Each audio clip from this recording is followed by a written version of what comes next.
उद्धरितुं भवसागरे निपतितान् जीवा सदा दुःखितान् दद्रेयो प्रतिमां परवशश्चैतन्यमूर्तिपराम् कैवल्याध्वनिनागदेव प्रवर पान्थकृतो येन स देवश्चक्रधर शरण्य शरणोनान्तं निजं पातु मां। श्री गोपाल कृष्ण महाराज की जय।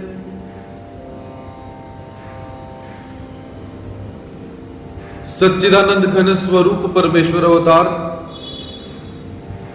पीतांबरधारी अपने भक्तों पर अहेतुक ही अपनी कृपा का वर्षाव करने वाले, अनंत प्रकार की लीलाओं के माध्यम से जीवात्माओं का उद्धार करने वाले, जीवात्माओं को ज्ञान एवं प्रेम देने वाले भगवान श्री कृष्ण महाराज जी के प्रति प्रणति सादर करते हैं। तत्पश्चात संपूर्ण गुरुजनों के प्रति श्रद्धा सुमन समर्पित करते हुए आज के विषय में हम प्रवेश प्राप्त करते हैं। संपूर्ण विश्व के भूत प्राणियों को धर्म एवं धर्म ग्रंथों को अपने ज्ञान रूपी प्रकाश से प्रकाशित करने वाली परम पवित्र एवं पुनीत श्रीमद् भगवद गीता ग्रंथ का हम सब यहाँ पर अध्ययन कर रहे हैं। एवं संपूर्ण गीता में से जिस अध्याय का महात्म्य बहुत अधिक वर्णित किया गया हुआ है, ऐसा पंचदशो अध्याय अर्थात 15वें अध्याय का हम यहाँ पर अध्ययन कर रहे हैं। कि जैसे आप सबको अवगत है कि जब भी कोई धार्मिक प्रसंग होता है, धार्मिक कार्यक्रम होता है, या जब भी परमात्मा की स्तुति करने के लिए हम बैठते हैं तो समय पंचदशो अध्याय का उच्चारण अवश्य किया जाता है। इसका कारण क्योंकि संपूर्ण श्रीमद् भगवद गीता में से पंचदशो अध्याय जो है, 15वां अध्याय जो है, इसका महात्म्य अपने आप में अद्वितीय है, अद्भुत है। क्योंकि इसके अंदर परमात्मा स्वयं का जो रहस्य है वो रहस्य परमात्मा उजागर करते हैं। परमात्मा स्वयं बोलते हैं कि मैं पुरुषोत्तम हूं, मुझे जानो।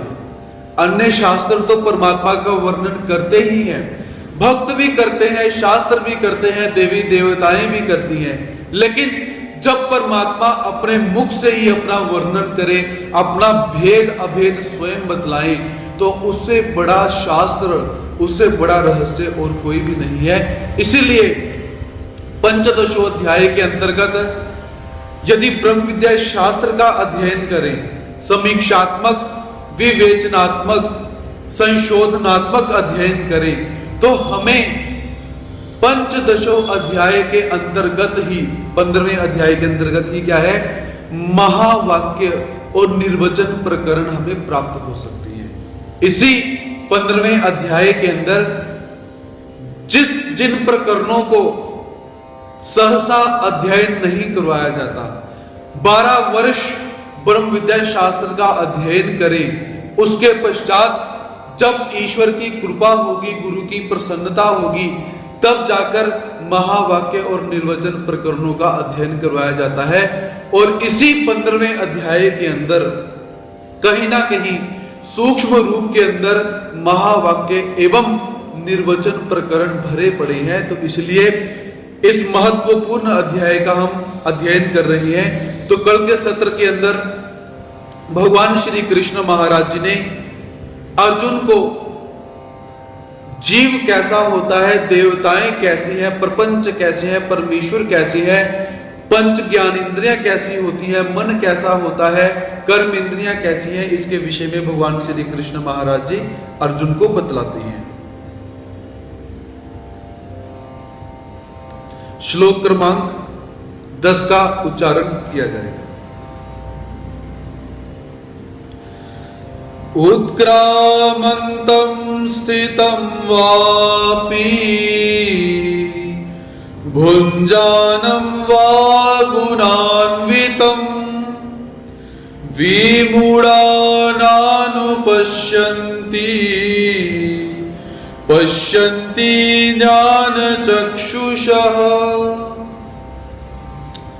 उत्क्रामन्तं स्थितं वापि भुञ्जानं वा गुणान्वितं विमूढानानुपश्यन्ति पश्यन्ति ज्ञानचक्षुषः।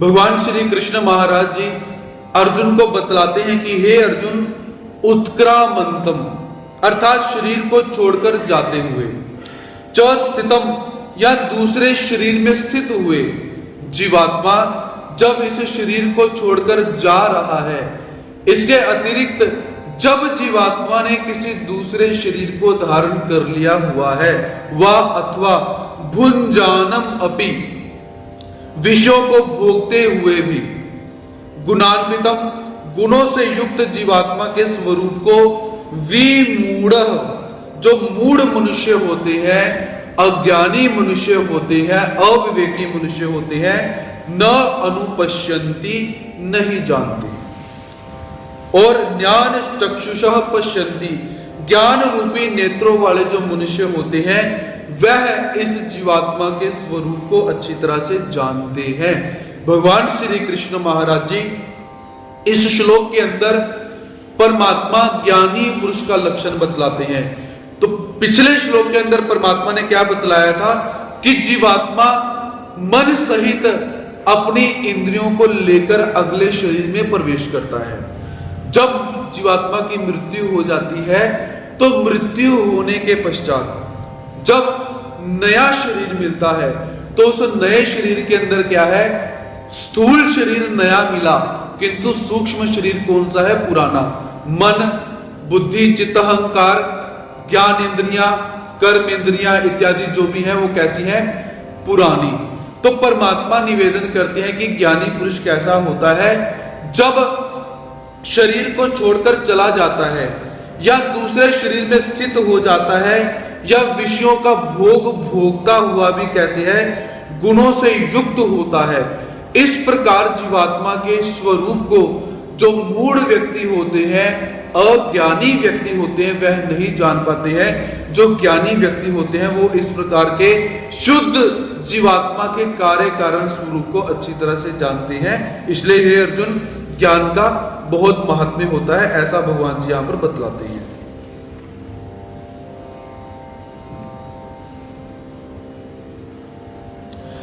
यतन्तु योगिनश्चैनं पश्यन्त्यात्मन्यवस्थितं यतन्तोऽप्यकृतात्मानो नैनं पश्यन्त्यचेतसः। यतन्तो योगिनश्चैनं पश्यन्त्यात्मन्यवस्थितं यतन्तोऽप्यकृतात्मानो नैनं पश्यन्त्यचेतसः। हे अर्जुन, यतन्तः योगिनः आत्मनि अवस्थितम्। यतन्तः अर्थात यतन करने वाले, योगिनः योगी लोग, आत्मनि अपने आप में, अवस्थित स्थित हुए, एनम इस परमात्मा तत्व का, पश्यन्ति अनुभव करते हैं। हे अर्जुन, यतन करने वाले जो योगी होते हैं वे कैसे हैं कि अपने आप में स्थित होकर परमात्मा तत्व का, परम तत्व का अनुभव करते हैं। तू परंतु अकृतात्मानः, जिन्होंने अपना अंतःकरण शुद्ध नहीं किया हुआ। अकृतात्मानः अर्थात जिनके अंतःकरण में मलिनता भरी हुई है, पाप भरा हुआ है, क्लेश भरा हुआ है, दम भरा हुआ है, ऐसे अचेतसः अविवेकी मनुष्य यतन्तः अपि एनं न पश्यन्ति, यतन करने पर भी इस तत्व का अनुभव नहीं करते हैं। भगवान जी क्या बोलते हैं कि हे अर्जुन, यतन करने वाले योगी लोग कैसे हैं, अपने आप में स्थित होकर परम तत्व का अनुभव करते हैं, परम तत्व को महसूस करते हैं, जानते हैं। इसके अतिरिक्त जिनका अंतःकरण शुद्ध नहीं हुआ, ऐसे अविवेकी मनुष्य यत्न करने पर भी इस तत्व का अनुभव नहीं कर सकते हैं। ऐसे भगवान श्री कृष्ण महाराज जी यहां पर बतलाते हैं। तो परमात्मा यहां पर अंतःकरण को शुद्ध करने की बात करते हैं कि जब तक अंतःकरण शुद्ध नहीं होगा तब तक परमात्मा का अनुभव नहीं किया जा सकता, परमात्मा को तत्व से नहीं जाना जा सकता। भगवान श्री चक्रधर स्वामी जी भी क्या कहते हैं कि अनंत समाये तेत आनिक न समाये, आनिक समाये तेत अनंत न समाये।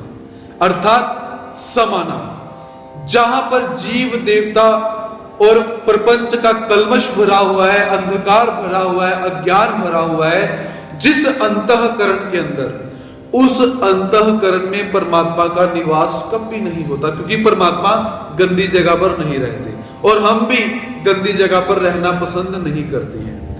तो हम और परमात्मा कहां रहना पसंद करते हैं? जहां पर अच्छी जगह होगी, जिस हृदय के अंदर ना ही जीव समाया हुआ है, ना ही देवताएं समाई हुई है, ना कोई कल्मश समाया हुआ है, ना पाप है, ना दम है, ना अज्ञान है।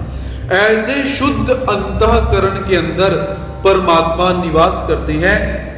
तो परमात्मा यहां पर यही बतलाना चाहते हैं कि जिनका अंतःकरण शुद्ध हो चुका हुआ है, ऐसे जीवात्मा अपने आप में स्थित होकर परमात्मा का ध्यान लगाते हैं, और जब परमात्मा का ध्यान लगाएंगे तो परमात्मा को अनुभव करेंगे कि परमात्मा कैसे है।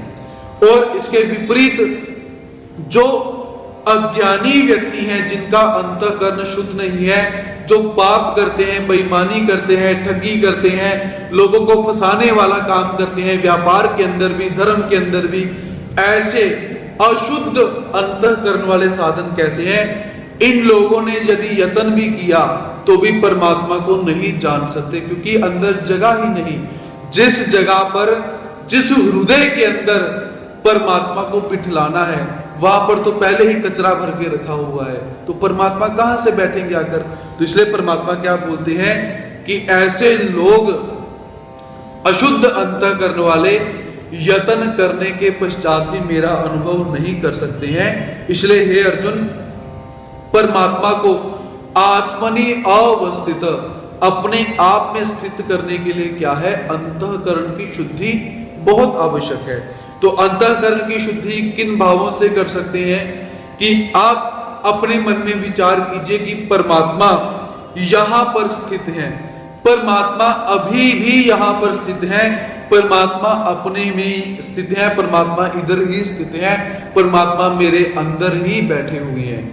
तो ऐसे भाव जब आप अपने मन में धारण करोगे तो अंतःकरण के अंदर कोई भी कल्मश, कोई भी पाप नहीं आएगा। इसलिए परमात्मा अर्जुन से निवेदन करते हैं कि यदि परमात्मा का अनुभव करना है, परम तत्व का अनुभव करना है, परम तत्व को प्राप्त करना है, तो अंतःकरण शुद्ध कर ले। अंतःकरण शुद्ध करने के बाद तो परमात्मा को अनुभव कर पाएगा, क्योंकि परमात्मा कैसे है? अनुभव करने वाली वस्तु। शब्द के माध्यम से परमात्मा को जितना मर्जी समझाने का प्रयास किया जाए, जब तक आत्म प्रतीति नहीं होती, प्रचीति नहीं होती, अनुभव नहीं होता, तब तक परमात्मा को नहीं जाना जा सकता है। ऐसा भगवान श्री कृष्ण महाराज जी अर्जुन को बतलाते हैं। यदादित्य गतं तेजो जगत भासयतेऽखिलम् यच्चन्द्रमसि यच्चाग्नौ तत्तेजो विद्धि मामकम्। यदादित्य गतं तेजो जगत भासयतेऽखिलम् यच्चन्द्रमसि यच्चाग्नौ तत्तेजो विद्धि मामकम्। भगवान श्री कृष्ण महाराज जी अर्जुन को बतलाते हैं कि हे अर्जुन, आदित्य गतान, सूर्य को प्राप्त हुआ जो तेज है, आदित्य गतान यत तेजः, सूर्य को जो तेज प्राप्त हुआ पड़ा है, जो प्रकाश प्राप्त हुआ पड़ा है, वह तेज अखिलम संपूर्ण जगत भासयते, संपूर्ण जगत को वह तेज प्रकाशित करता है। सूर्य को जो तेज प्राप्त हुआ है वह तेज कैसा है? संपूर्ण सृष्टि को प्रकाशित करता है, भाषित करता है। और यत्र चंद्रमसि च, जो तेज चंद्रमा में है, च तथा यत अग्नौ, और जो तेज अग्नि में है, तत तेज मामुकम विद्धि, उस तेज को मेरा ही जान। हे अर्जुन, जो भी सूर्य के अंदर तेज है, क्योंकि सूर्य नहीं होगा तो सृष्टि का संचालन नहीं हो सकता है। सूर्य के अंदर क्या है? दो प्रकार का तेज है, एक प्रकाश करने वाला तेज और एक दाह करने वाला तेज, जलाने वाला तेज। तो भगवान जी क्या बोलते हैं कि हे अर्जुन, सूर्य को जो तेज प्राप्त हुआ है, जो उसके अंदर तेज तू देखता है, वह मेरे से ही सूरज को प्राप्त हुआ है, ऐसा जान। इसके पश्चात चंद्रमा को जो तेज प्राप्त है और साथ में शीतलता। चंद्रमा के अंदर क्या होता है? चंद्रमा के अंदर प्रकाश भी रहता है, लाइट भी रहती है और शीतलता रहती है, ठंडक रहती है। तो परमात्मा अर्जुन को बतलाते हैं कि हे अर्जुन, चंद्रमा को जो प्रकाश और शैतल्य प्राप्त है, यह भी मुझसे ही इनको प्राप्त हुआ है, ऐसे जान। इसके पश्चात अग्नि के अंदर जो तेज है, प्रकाश, और दाह करने की जो क्षमता है, जलाने की जो पावर है, यह भी मेरे से ही प्राप्त हुई है, ऐसा इसको जान।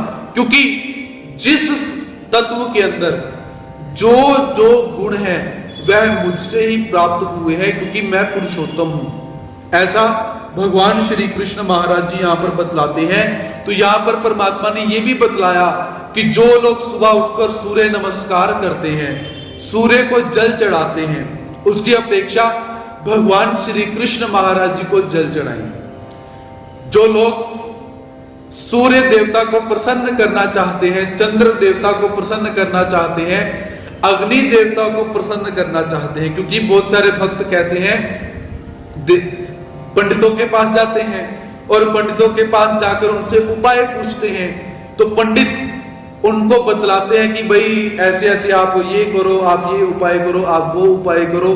तो जिनको ऐसे ऐसे उपाय बतलाए हों कि ये महामृत्युंजय का पाठ कर लो जी, इसका पाठ कर लो जी, आपको शनि की ये 60 सती लगी हुई है, आप ये कर लो जी, आपका मंगल ग्रह खराब है, आपका बुध ग्रह खराब हो चुका हुआ है, आपको मांगलिक दोष है, ये है वो है, जो भी है, तो आपको ऐसे ऐसे दोष लगे हुए हैं, जल पीर है, वो दूसरा पीर है, पता नहीं कौन कौन से दोष होते हैं। तो ये सारे के सारे दोष जब वो पंडित हमारे समक्ष रखता है तो हम घबरा जाते हैं, करें और करें तो करें क्या।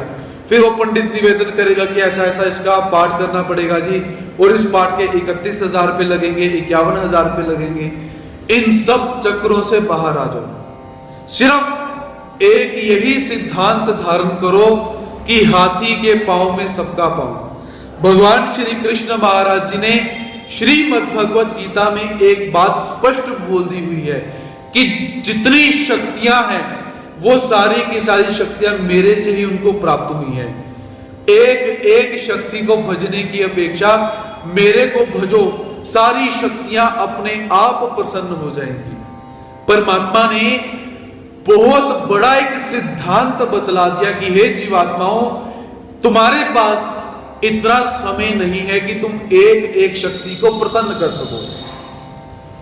जो लोग एक एक देवता की भक्ति करते हैं, आज इस मंदिर में गए, कल उस मंदिर में गए, परसों उस मंदिर में गए, फिर उस मंदिर में गए, अगले दिन उस मंदिर में जाना भूल गए, वह देवता रुष्ट हो जाएगी, ऐसा भी है।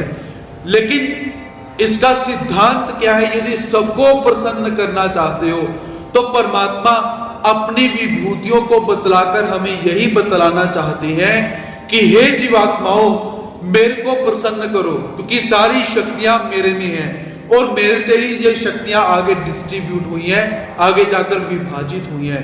मेरे को प्रसन्न किया तो सृष्टि की जड़ चेतन तत्व सारे के सारे प्रसन्न हो जाएंगे। परा प्रकृति प्रसन्न हो जाएगी, अपरा प्रकृति प्रसन्न हो जाएगी, सारी की सारी प्रकृति प्रसन्न हो जाएगी, देवताएं प्रसन्न हो जाएंगी। ऐसा भगवान श्री कृष्ण महाराज जी अपनी विभूतियों को बार बार बतलाकर हमें समझाना चाहते हैं। तो यहां पर भगवान जी ने कहा सूर्य में तेज, अग्नि में तेज और उसके पश्चात चंद्रमा में तेज, क्योंकि जिस सूर्य को हम देखते हैं, जिस चंद्रमा को हम देखते हैं और जिस अग्नि को देखते हैं, ये कैसे हैं, ये इनको हम एक डेमो की तरह देख सकते हैं कि एक पार्थिव प्रपंच इनको बोल सकते हैं। और जो देवताएं हैं वो दिव्य मूर्तियां हैं उनकी, तो इनको भी कैसे है, उन देवताओं से ही प्रकाश इत्यादि प्राप्त होता है। ऐसा क्योंकि इनके पीछे देवताओं का सामर्थ्य है और उन देवताओं को सामर्थ्य परमात्मा से मिला हुआ है। तो इसीलिए यदि इन देवताओं की भी प्रसन्नता चाहते हो और सभी की प्रसन्नता चाहते हो, तो केवल और केवल भगवान श्री कृष्ण महाराज जी की भक्ति करना आरंभ कर दीजिए, क्योंकि वासुदेवः सर्वमिति स महात्मा सुदुर्लभ, सब कुछ भगवान श्री कृष्ण महाराज जी ही हैं। ऐसा बोलने वाला महात्मा, ऐसा बोलने वाला साधक, ऐसा बोलने वाला जीवात्मा बहुत दुर्लभ है। तो क्यों ना हम भी दुर्लभ बने। इसलिए भगवान जी यहां पर बार बार अपनी विभूतियों का वर्णन परमात्मा करके हमें समझाना चाहते हैं कि हे अर्जुन, सब कुछ मैं ही हूं, मेरे अतिरिक्त जो भी दिखाई दे रहा है वो सब इंद्रजाल है, सब माया का जाल है, सत्य स्वरूप केवल मैं ही हूं, ऐसा जानो। गामा विषय च भूतानि धारयाम्यहमोजसा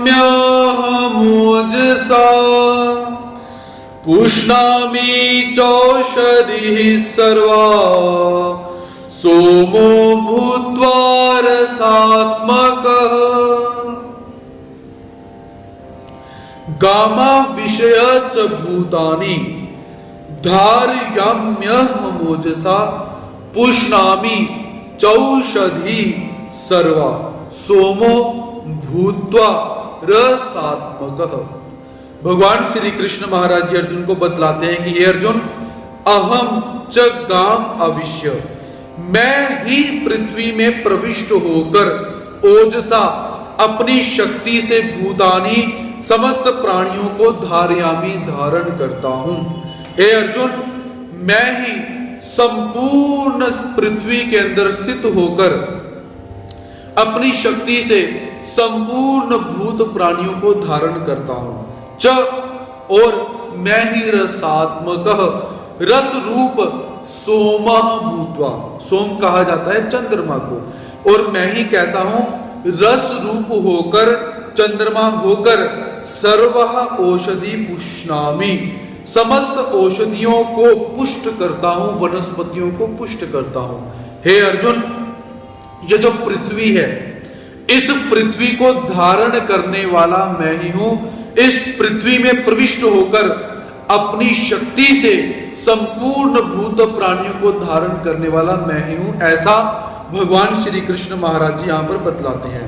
यदि मनोवैज्ञानिक तरीके से इस श्लोक का चिंतन किया जाए तो ये जो भूमंडल आप देखते हो, जितना प्रपंच आप देखते हो, तो पृथ्वी पर साइंस भी इस बात को मानती है कि जल का जो स्तर है वो 71% है। 71% इस भूमंडल पर पानी का स्तर माना जाता है, ऐसा साइंस भी मानती है। और लगभग 39% जो पृथ्वी का भाग है ऐसा माना गया हुआ है। और यही तत्व हमारे शरीर पर भी लागू होता है। शरीर में भी क्या है, 71% हमारा शरीर पानी से बना हुआ है। ये साइंस भी इसको सिद्ध कर चुकी है।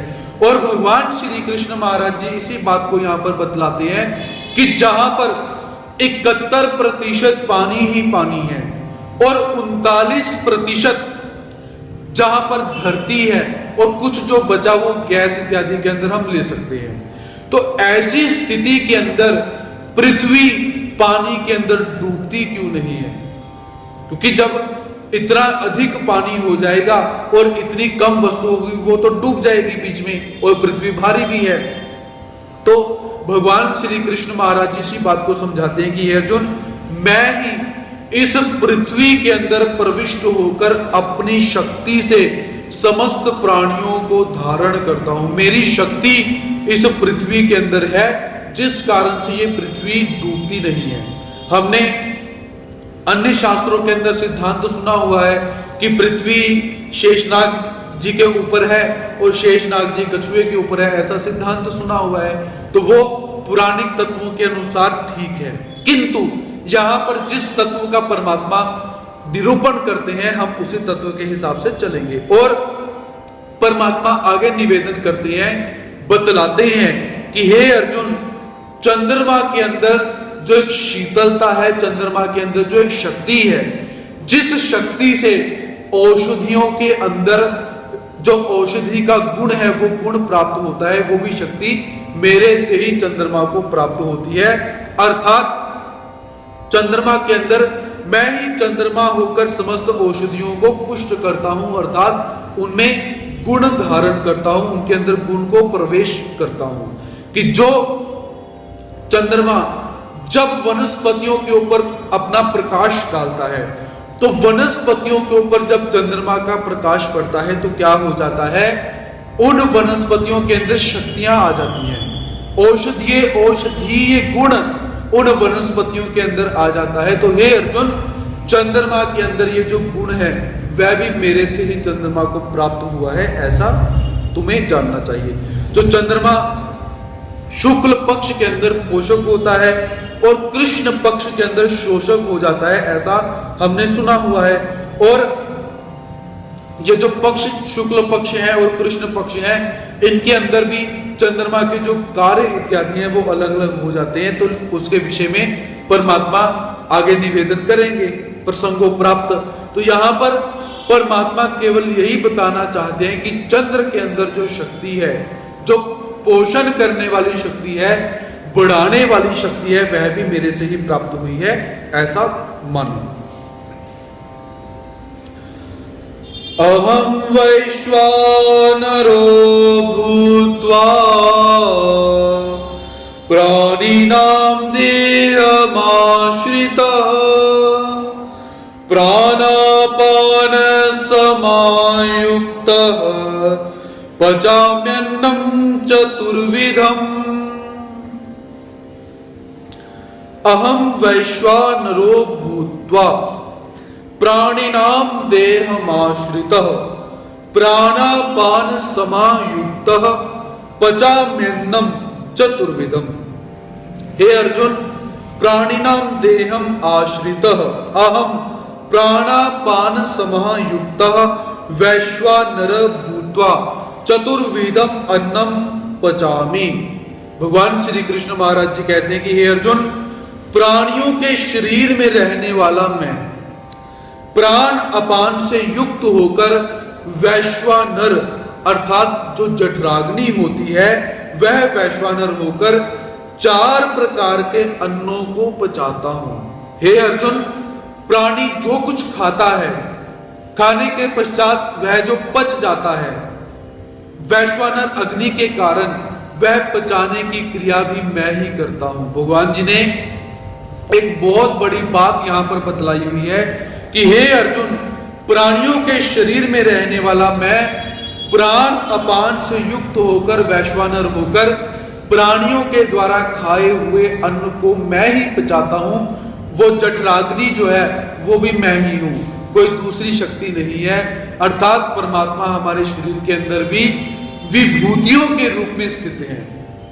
जो कोई कहे कि परमात्मा हमारे अंदर नहीं है, उनको बतलाओ कि परमात्मा की शक्ति, परमात्मा की विभूति, परमात्मा का सर्वात्मकत्व धर्म, सर्वव्यापकत्व धर्म परमात्मा का हमारे शरीर में भी काम कर रहा है। क्योंकि परमात्मा है तो हम हैं। परमात्मा की सत्ता से बाकी पदार्थों की सत्ता सिद्ध होती है। इसलिए परमात्मा यहां पर बतलाते हैं कि हे अर्जुन, ये जो हमारे पेट के अंदर वैश्वानर अग्नि होती है वो मैं ही हूं। तो तो भगवान जी यहां पर कहते हैं कि प्राण अपान से युक्त हमारे शरीर के अंदर जो 5 प्रकार की वायु कही जाती हैं और 5 प्रकार की उपवायु कही जाती हैं, इनके भी हमारे शरीर में बहुत सारे कार्य होते हैं। तो भगवान जी कहते हैं कि ये वायु भी कैसी है, वायु भी मेरी शक्ति से ही चलती है। वो वायु कौन सी है? प्राण, अपान, समान, उदान और व्यान। उसके पश्चात नाग, देवदत्त, क्रुकली, कुर्म, धनंजय, ये 5 प्रकार की उपवायु। अब इन वायु और उपवायु के हमारे शरीर में कार्य क्या रहते हैं? तो सबसे पहले प्राण वायु देखते हैं। तो प्राण वायु का निवास स्थान कहां पर है? हृदय में।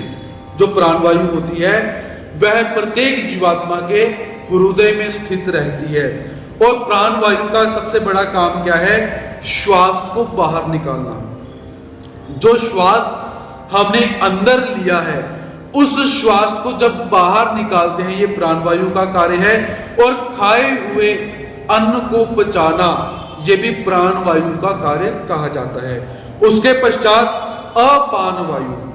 अपान वायु का जो निवास स्थान है वो क्या है? गुदा। गुदा अर्थात मल सारण। जिस द्वार से जीवात्मा मल त्याग करता है उस द्वार को गुदा कहा जाता है। और जहां से मूत्र विसर्जन किया जाता है उसे उपस्थ कहा जाता है। तो यहां पर जो अपान वायु है, अपान वायु का निवास स्थान क्या है? गुदा कहा जाता है। और इसके कार्य क्या है? श्वास को भीतर लेके जाना। जो श्वास हम भीतर ग्रहण करते हैं वह श्वास भीतर किस कारण से जाती है? अपान वायु के कारण। अपान वायु क्या है? वायु को नीचे अधः सारण, नीचे लेकर जाती है। और मल मूत्र को बाहर निकालना, यह भी अपान वायु का कार्य कहा गया है। इसी के साथ प्रसव के समय बालक का माता के गर्भ से बाहर आना, वो जिस प्रेशर से बाहर आता है उसे भी अपान वायु के कार्य यहां पर हम बतला सकते हैं। उसके पश्चात समान वायु। तो समान वायु का निवास स्थान है नाभि। ये जो नाभि स्थल होता है, इस नाभि स्थल के अंदर समान वायु रहती है। तो समान वायु का कार्य क्या है? कि जिस भोजन को हम खाते हैं उस खाए हुए भोजन को रस में परिवर्तित करके संपूर्ण शरीर के अंदर भेजना।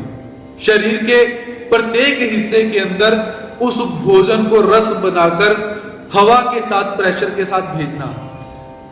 उसके पश्चात उदान वायु।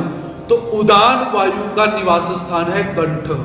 ये जो गला है, गले के अंदर जो कंठ है जहां से आवाज निकलती है उसका स्थान क्या है? उदान वायु। आप लोगों ने देखा होगा कि जब हम बोलते हैं तो बोलते समय भी क्या है? अंदर से हवा आती है, प्रेशर आता है। ये प्रेशर क्या है? उदान वायु के कार्य। तो उदान वायु का कार्य क्या है? जो जब भोजन किया जाता है तो भोजन के गाढ़े पदार्थ को अलग करना और जो पतला पदार्थ है उस भाग को अलग अलग करके हमारे शरीर के विभिन्न अंगों के अंदर भेज देना। और सूक्ष्म शरीर को स्थूल शरीर से बाहर निकालना। जब जीवात्मा की मृत्यु होती है तो मृत्यु होते समय शरीर से जो सूक्ष्म शरीर अर्थात आत्मा को बाहर निकालने का जो कार्य है वो कार्य भी किसका है? उदान वायु का कार्य रहता है। इसके पश्चात व्यान वायु। व्यान वायु का निवास स्थान क्या है? संपूर्ण शरीर। व्यान वायु संपूर्ण शरीर के अंदर निवास करती है। और इसका कार्य क्या रहता है? कि शरीर के अंगों को सिकुड़ना और शरीर के अंगों को फैलाना। व्यान वायु। तो अर्थात जब हम देखते हैं कि किसी को अटैक आ जाता है, कोई भी उसके अंग सिकुड़ने शुरू हो जाते हैं, वो ऐसा होना शुरू हो जाता है, तो उसमें भी क्या है कि ये वायु के कार्य आगे पीछे होते हैं। तो इस प्रकार ये 5 प्रकार की मुख्य वायु कही जाती है। अब इसे मेडिकल भाषा के अंदर हम क्या बोल सकते हैं? ब्लड प्रेशर, जिसकी बीमारी तकरीबन आज सबको ही है। तो ब्लड प्रेशर क्या कहा जाता है? कि ब्लड का जो प्रेशर है अर्थात जो रक्त की गति है वो गति किन कारणों से है? से है इन वायु के कारण से। रक्त की गति, आप लोगों ने देखा होगा कि जब किसी की मृत्यु होने वाली होती है तो उसके पांव को ऐसे ऊपर उठा दिया जाता है। उसका कारण कि जो ब्लड प्रेशर कम हो रहा है, जो रक्त की गति कम हो चुकी है, वो वायु के कारण क्या है, वो बढ़े और ये आदमी इसकी सांस चले और ये जिंदा हो जाए। इन्हीं वायु के कारण हमारे शरीर के अंदर प्रत्येक कार्य हो रहा है। वायु के कारण ही हृदय गति स्पंदन करती है। वायु के कारण ही जो हमारा दिमाग है, दिमाग की कोशिकाएं हैं, वो चल रही है, क्योंकि कोशिकाओं के अंदर रक्त पहुंचेगा तो दिमाग चलता रहेगा। आप लोगों ने देखा ब्रेन हेमरेज हो जाता है, उसका कारण कि रक्त दिमाग में जाकर रुक जाता है और वहां पर क्लोट बनता है, फोड़ा बन जाता है। वायु ने जब अपना कार्य रोका तो रक्त जिस कोशिका में है वहीं पर जाकर रुक जाता है और वहां पर क्लोट बनेगा और फट जाएगा और फिर उसे हम बोल देते हैं कि ब्रेन हेमरेज हो गया।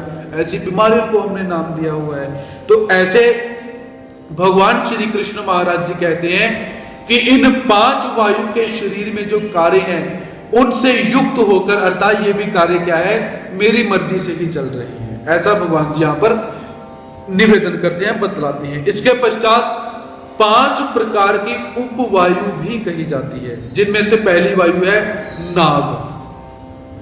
तो इस वायु का कार्य क्या रहता है, जो खाना खाने के पश्चात हम डकार लेते हैं, उसमें भी क्या है कि वायु हमारे मुख से बाहर निकलती है।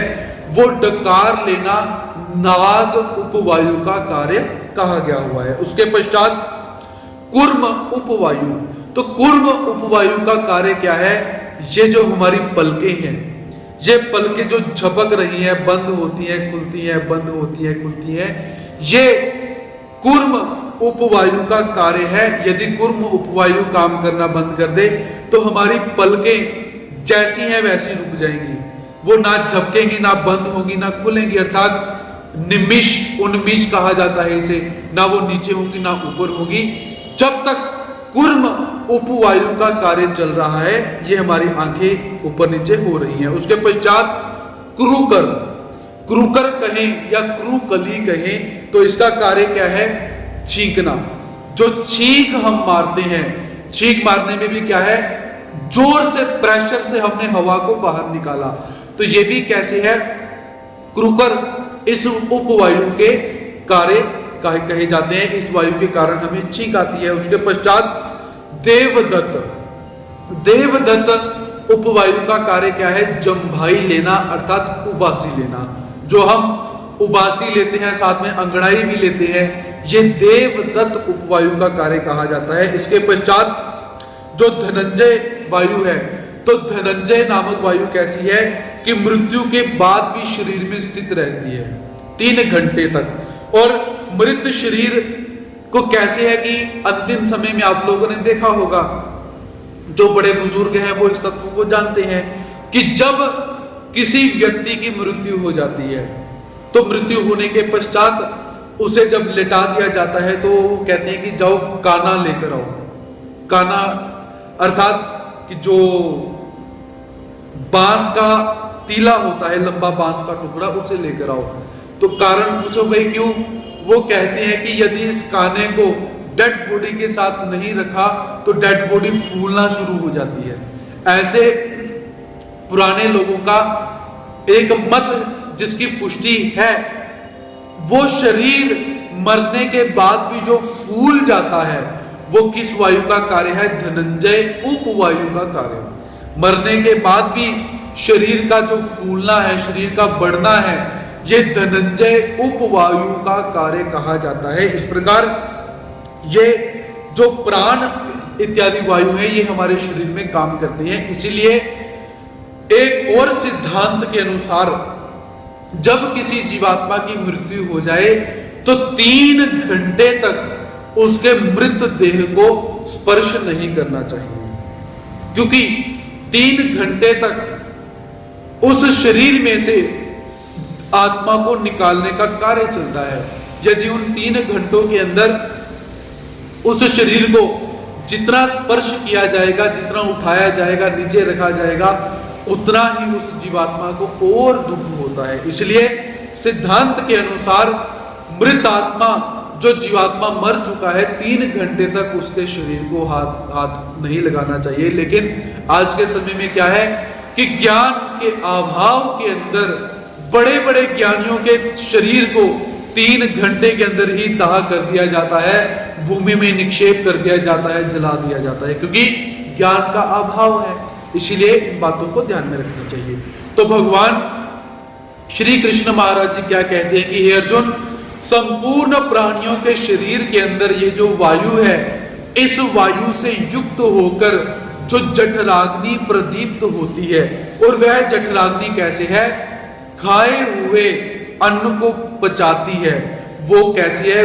वो खाए हुए अन्न को पचाने का कार्य क्या है? मैं ही करता हूं। वो जठराग्नि मैं ही हूं, ऐसा भगवान जी यहां पर निवेदन करते हैं। और भगवान जी ने यहां पर क्या निवेदन किया? पचान्नम चतुर्विधम पचामी अन्नम चतुर्विधम, 4 प्रकार के अन्न का मैं पचन करता हूं, पचाता हूं। वो 4 प्रकार के अन्न कौन से हैं? सबसे पहले भोज्य। भोज्य अर्थात जो अन्न दांतों से चबाकर खाया जाता है, रोटी, पूड़ी, भटूरा हो गया या फल इत्यादि हैं, जो भी हम चबाकर खाते हैं उन्हें भोज्य कहा जाता है। उसके पश्चात पेय, जिस अन्न को हम पीते हैं अर्थात जैसे खिचड़ी बनाई हुई है, उसके पश्चात जो पेय के अंदर हलवा बना हुआ है जो पीने लायक है, ऐसा दूध इत्यादि है, फलों का रस इत्यादि है, जितने भी रस इत्यादि है पीने लायक पदार्थ, ये भी अन्न के अंदर ही आते हैं। उसके पश्चात चोष्य, चोष्य अर्थात चूस कर जिस अन्न को खाया जाता है उसे चोष्य कहा जाता है। जैसे गन्ना चूस कर खाया जाता है, आम चूस कर खाया जाता है, इमली इत्यादि है चूस कर खाई जाती है।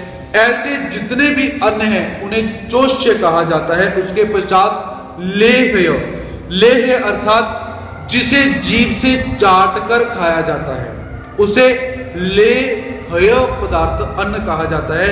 जैसे चटनी हो चुकी है, शहद हो चुका हुआ है और पाउडर इत्यादि है जिनको हम चाट कर खा सकते हैं। इस प्रकार भोज्य, चोष्य, लेय और पेय, इस प्रकार के 4 प्रकार के अन्न जो खाते हैं हम, उन सब प्रकार के अन्नों को जठराग्नि जो है वो पचाने का काम करती है। और भगवान श्री कृष्ण महाराज जी कहते हैं कि वो जठराग्नि जिसको वैश्वानर कहा जाता है, वो जठराग्नि मैं हूं, ऐसा भगवान श्री कृष्ण महाराज जी अर्जुन को बतलाते हैं।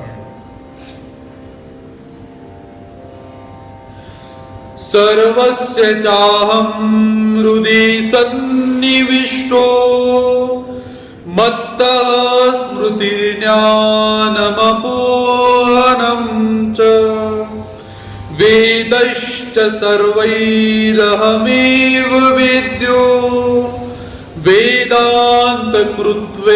वेदान्तकृत्वेदविदेव चाहम्। सर्वस्य चाहं हृदि सन्निविष्टो मत्तः स्मृतिर्ज्ञानमपोहनं च वेदैश्च सर्वैरहमेव वेद्यो वेदांत कृत वेद दविदेव चाहम। भगवान श्री कृष्ण महाराज जी अर्जुन को बतलाते हैं कि हे अर्जुन, अहम च सर्वस्य हृदय सन्निविष्ट, मैं ही संपूर्ण भूत प्राणियों के हृदय में स्थित हूं। जो प्राण वायु है, प्राण स्थित है उस हृदय में, ऐसे संपूर्ण भूत प्राणियों के हृदय में मैं ही स्थित हूं। जब मत्तः स्मृति, और मुझसे ही स्मृति, ज्ञानम ज्ञान, च अपोहनम, अपोहनम अर्थात संशय इत्यादि जो से उत्पन्न होने वाले दोषों का नाश जो होता है, तर्क वितर्क करने से जिन दोषों का नाश हो जाता है, ऐसा उपोहनम भी मैं ही हूं। सर्वे वेद ही, संपूर्ण वेदों के द्वारा, अहम एव वेद्य, मैं ही जानने योग्य हूं। वेदांत कृत च, वेदों के तत्व का निर्णय करने वाला भी मैं ही हूं। च वेदविद, और वेदों को जानने वाला भी मैं ही हूं, ऐसा जानना चाहिए।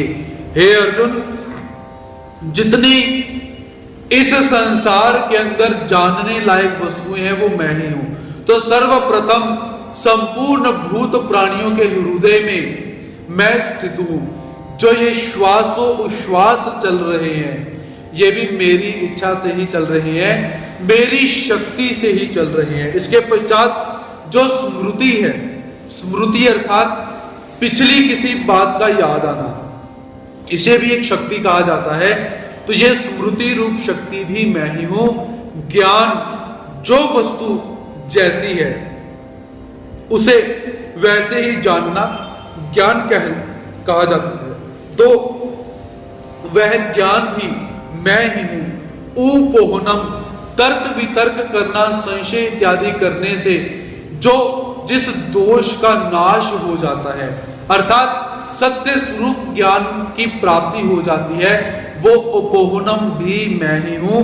हे अर्जुन, संपूर्ण वेदों के द्वारा जिस तत्व का निरूपण किया जा रहा है, जिसको जानने के लिए बताने का प्रयास किया जा रहा है, वह जानने योग्य तत्व भी मैं ही हूं। संपूर्ण वेदों के अंदर जिस परमात्मा को जानने के लिए बताया जा रहा है वो मैं ही हूं।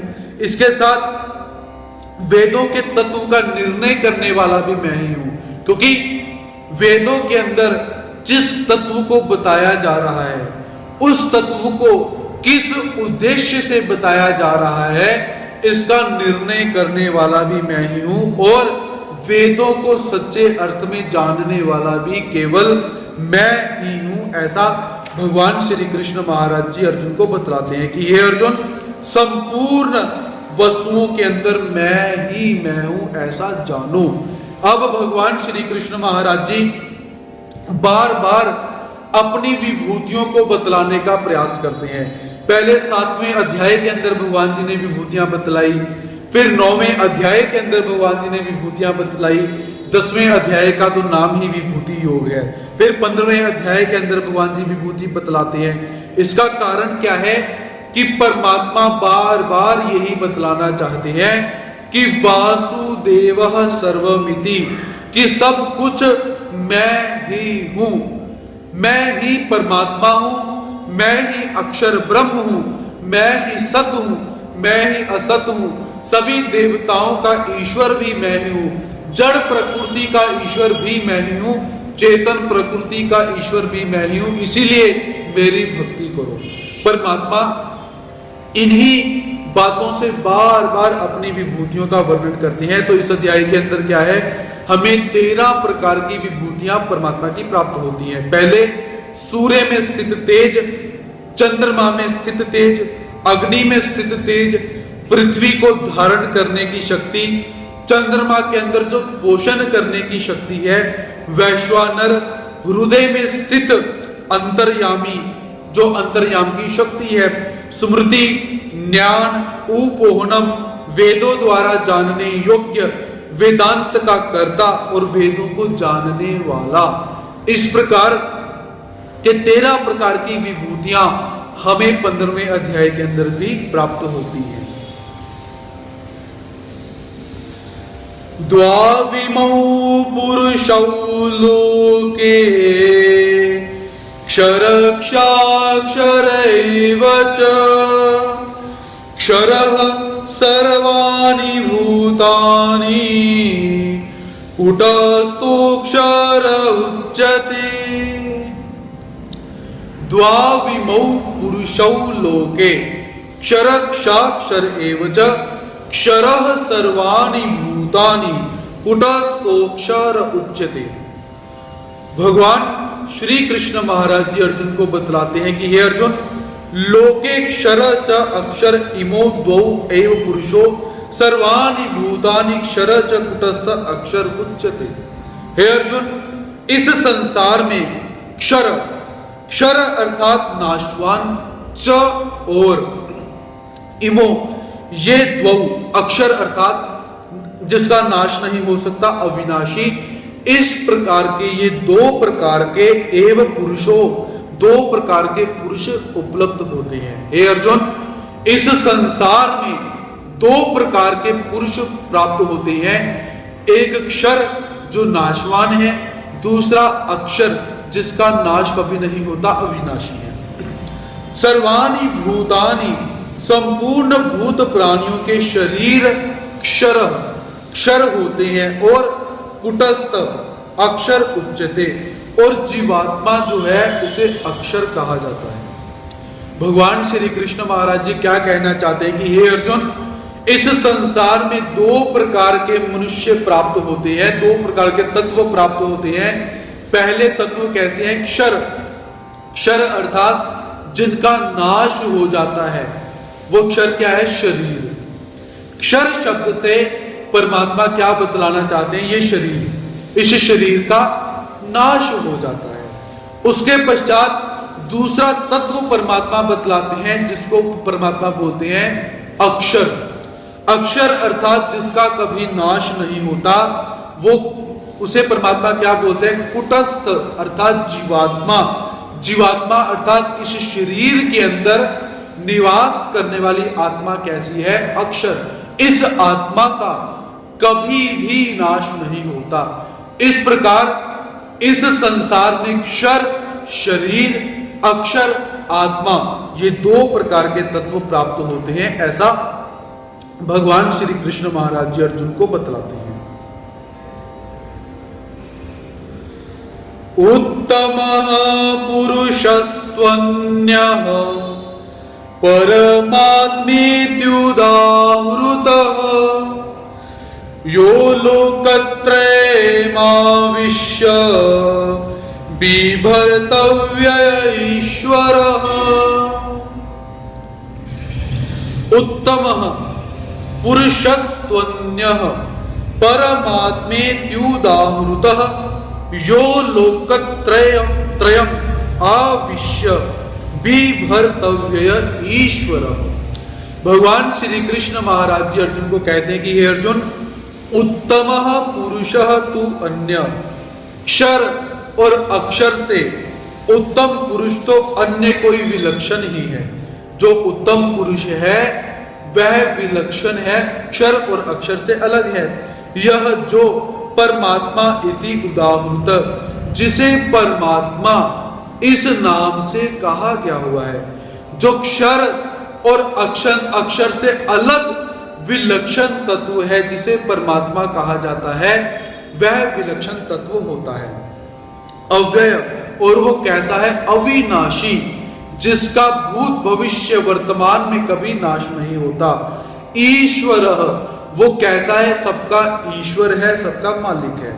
लोकत्रयम्, तीनों लोकों में अविश्य प्रविष्ट होकर सबका भी भरती पालन पोषण करता है।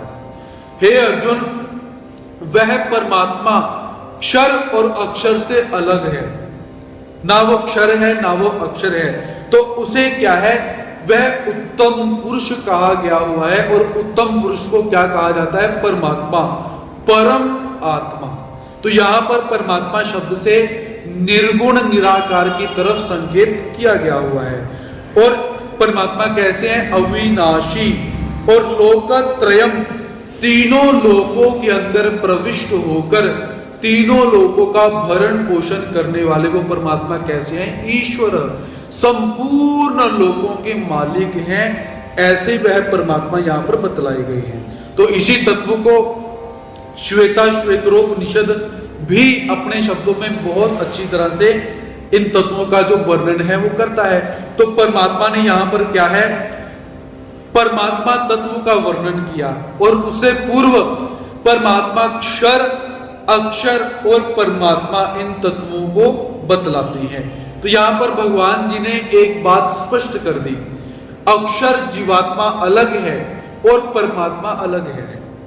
ममे वांशो जीव लोके, जिस तत्व का कल हमने श्रवण किया था कि जीवात्मा परमात्मा का अंश नहीं है, इस श्लोक से हमें प्रमाण प्राप्त होता है कि परमात्मा बोलते हैं कि अक्षर जो है वो अलग है। इसी बात को परमात्मा आगे और प्रमाणित करते हुए कहते हैं, यस्माच्चर्मतीतो हम अक्षरादपि चोत्तमः अतोऽस्मि लोके वेदे च प्रथितः पुरुषोत्तमः। यस्मात् क्षरमतीतोऽहम् अक्षरात् अपि चोत्तमः अतोऽस्मि लोके वेदे च प्रथितः पुरुषोत्तमः। हे अर्जुन, यस्मात् अहम क्षरम अतीत, इसका कारण कि मैं क्षर से अतीत हूं। क्षर अर्थात शरीर से मैं बहुत अलग हूं, अतीत हूं। च और अक्षरात अपि उत्तम, और अक्षर से भी मैं बहुत उत्तम हूं।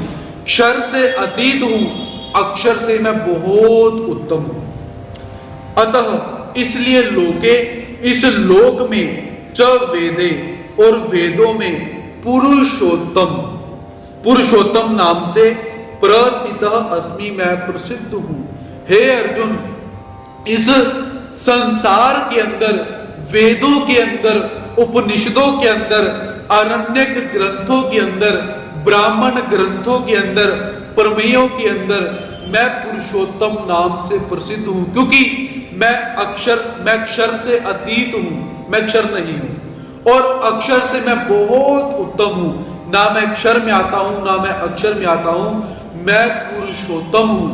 जिस परम पिता परमेश्वर को वेद इत्यादि पुरुषोत्तम कहते हैं, ऐसा मैं पुरुषोत्तम नाम से प्रसिद्ध हूं। ऐसा भगवान श्री कृष्ण महाराज जी अर्जुन को अपना स्वयं का परमात्मा होने का प्रमाण देते हैं।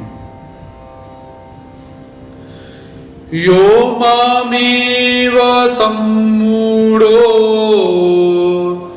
जानाति पुरुषोत्तमं स सर्वविद भजति मां सर्वभावेन भारत। यो मामेवम् असम्मूढ़ो जानाति पुरुषोत्तमं स सर्वविद भजति मां सर्वभावेन भारत।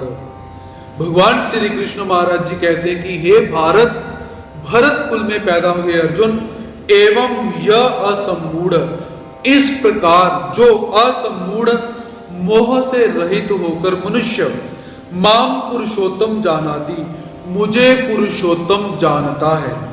स सर्वविद, वह सर्वज्ञ, सर्वभावेन, सर्व प्रकार से मेरा ही माम भजती, भजन करता है। हे अर्जुन, इस प्रकार से अर्थात पीछे जितना भी मैंने निरूपण किया हुआ है, या इस अध्याय के अंदर जितना निरूपण किया हुआ है, इस प्रकार मोह से रहित होकर जो जीवात्मा मुझे पुरुषोत्तम जानता है, मुझे पुरुषोत्तम मानता है, वो कैसा है? सर्वज्ञ। वो जीवात्मा भी सर्वज्ञ हो जाता है और सब प्रकार से मेरा भजन करता है। इसलिए परमात्मा यहाँ पर बताते हैं कि हे अर्जुन, मुझे ना तो क्षर जानो, ना ही अक्षर जानो, मुझे पुरुषोत्तम जानो। और जब जीवात्मा परमात्मा को पुरुषोत्तम जानता है तो जीवात्मा का मन अपने आप परमात्मा में लग जाता है। जीवात्मा को बोलना नहीं पड़ता कि हे जीवात्मा बोलो श्री कृष्ण, हे जीवात्मा बोलो श्री कृष्ण, ऐसे बुलवाना नहीं पड़ता। जब सिद्धांत याद हो जाए, भक्ति का प्राकट्य हो जाए, तो अनायास ही अपने मुख से श्री कृष्ण श्री कृष्ण श्री कृष्ण का उद्घोष अपने आप शुरू हो जाता है। तो इसलिए परमात्मा बार बार इस सिद्धांत को, इन सिद्धांतों को बार बार जीवात्मा को और अर्जुन को समझाने का प्रयास करते हैं। इति गुह्यतमं शास्त्रम् इदमुक्तं मया नघ एतत् बुद्ध्वा बुद्धिमान् स्यात् कृतकृतस्य भारत।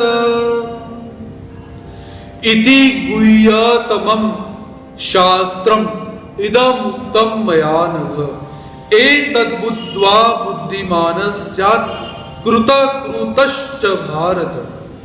भगवान श्री कृष्ण महाराज जी अर्जुन को कहते हैं कि हे अर्जुन, हे अनघ, हे निष्पाप अर्जुन, इति इदम गुह्यतमम, इस प्रकार यह अत्यंत गोपनीय शास्त्रम शास्त्र मया उत्तम, मेरे द्वारा बोला गया हुआ है, मेरे द्वारा कहा गया हुआ है।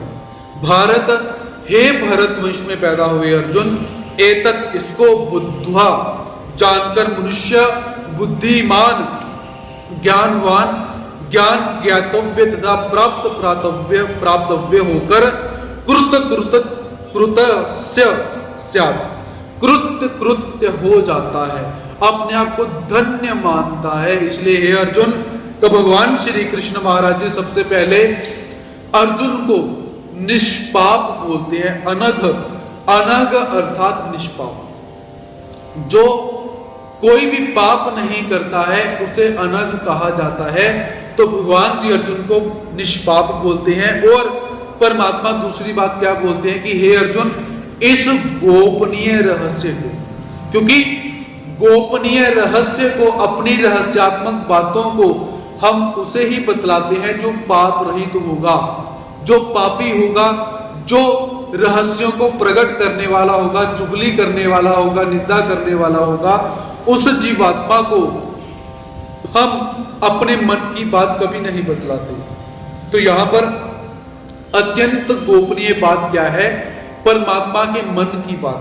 परमात्मा अपने मन से निकली हुई बात अर्जुन को बतला रहे हैं, क्योंकि अर्जुन निष्पाप है और परमात्मा का अर्जुन से प्रेम भी है। तो इसीलिए परमात्मा क्या है, अपने रहस्य रूप बातों को अर्जुन को बतला रहे हैं। और इति गुह्यतमम शास्त्रम, कि परमात्मा अर्जुन को बताते हैं कि ये अर्जुन, इस गोपनीय रहस्य को मैं तुझे बता रहा हूं। और किस किस चीज को बताता हूं? शास्त्र को। श्रीमद् भगवद गीता के अंदर किसी भी अध्याय को, किसी भी श्लोक को शास्त्र की संज्ञा प्राप्त नहीं हुई। केवल पंचदशों अध्याय को, 15वें अध्याय को शास्त्र कहा गया हुआ है। तो भगवान जी क्या कहते हैं कि अत्यंत गोपनीय शास्त्र को, अर्थात ये 15वां अध्याय कैसा है, संपूर्ण शास्त्रों को अपने अंदर समाहित किए हुए बैठा हुआ है। तो इसलिए मैंने इस गोपनीय रहस्य को, अत्यंत गोपनीय रहस्य को तेरे प्रति कहा हुआ है। संपूर्ण शास्त्रों को मैंने तुझे बतला दिया हुआ है। और कैसे? मया उत्तम, मेरे द्वारा। वेद, उपनिषद इत्यादि ग्रंथ तो मुझे बतलाते ही हैं, लेकिन मैंने अपना आप अपने मुख से तुझे बतलाया, क्योंकि जब कोई जीवात्मा अपनी बायोग्राफी अपने मुख से बताएगा, अपनी हिस्ट्री अपने मुख से बताएगा, अपना जीवन अपने मुख से बताएगा, तो वो बहुत अधिक अच्छा बतला सकता है। तो भगवान जी यहां पर कहते हैं कि अर्जुन, वेद इत्यादि तो बताते ही हैं, लेकिन मैं अपना आप तुझे बतला रहा हूं, इसीलिए ध्यान से श्रवण कर। तो इस ज्ञान को जानकर क्या है, जो ज्ञानी हो जाता है वो क्या है, ज्ञान से युक्त हो जाता है। और जिस परमात्मा को प्राप्त करने के लिए वो चला हुआ है, उस परमात्मा को वो अवश्य प्राप्त कर लेता है। और इस ज्ञान को जानकर वो अपने आप को धन्य मानता है। जब परमात्मा को प्राप्त करेगा तब तो धन्य मानेगा ही, किंतु जब तक उसने परमात्मा को प्राप्त नहीं किया है तब तक भी वो अपने आप को धन्य मानता रहता है। इसीलिए परमात्मा यहां पर इस शास्त्र को बोलते हैं रहस्य से भरा हुआ, संपूर्ण शास्त्रों का शास्त्र। और सबसे बड़ी बात क्या है, मैं अपने मुख से तुझे बतला रहा हूं। ये श्रीमद् भगवद गीता की सबसे बड़ी विशेषता परमात्मा यहां पर बतलाते हैं। और इस प्रकार इस शास्त्र को बुद्धिमान जानकर अच्छी तरह से श्रवण करके परमात्मा को प्राप्त कर जाते हैं, ऐसा भगवान श्री कृष्ण महाराज जी अर्जुन को बतलाते हैं। इति श्रीमद् भगवद गीता सुपनिषस्तु ब्रह्म विद्यायाम योग शास्त्रे श्री कृष्ण अर्जुन संवादे पुरुषोत्तम योगो नाम पंचदशो अध्याय इति।